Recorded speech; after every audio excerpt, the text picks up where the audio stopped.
Hello and good morning!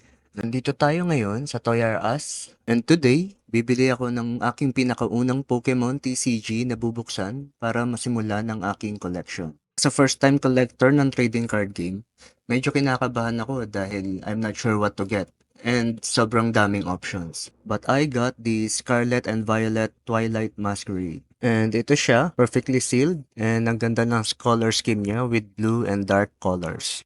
Ang presyo niya is 3,599 pesos or $62.29. So tara, buksan na natin.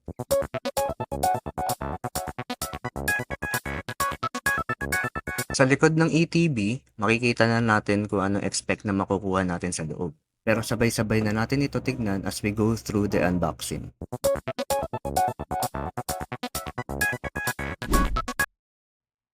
After opening, makikita kagad natin na meron itong Player's Guide booklet. Dito natin malalaman kung ano-anong Pokemon ang posible natin makuha dito sa set. Including ang mga sikat na chase cards tulad ng SIR Perrin, SIR EV, SIR Blood Moon Ursulana EX, and SIR Carmine.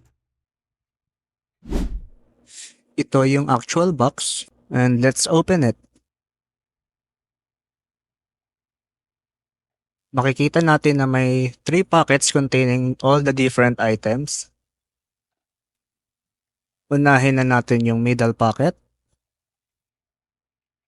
And meron tayong regular die and damage dice. Sa pagkakaalam ko, ang damage dice is indicator kung ilan na na-damage mo sa Pokemon on the card game itself. Next, what we got are condition marker tokens. So, isang burned or frozen ata yung isa. And yun na lahat ang laman ng middle pocket. So, dito naman tayo sa right pocket. So, ito yung promo card. Check natin ito mamaya.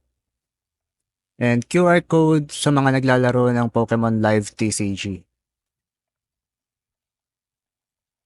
Next, meron naman tayong isang pack ng basic energy cards. Ayan, makapal siya dahil meron siyang 45 pieces of basic energy cards. Ayan, organize lang tayo ng konti dahil maliit lang ang aking folding table. Sunod naman ay meron tayong 4 na dividers to keep everything organized.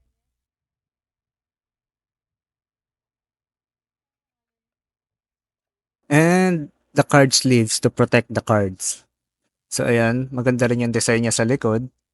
And tignan natin siya mamaya. Okay, last is the left pocket and we got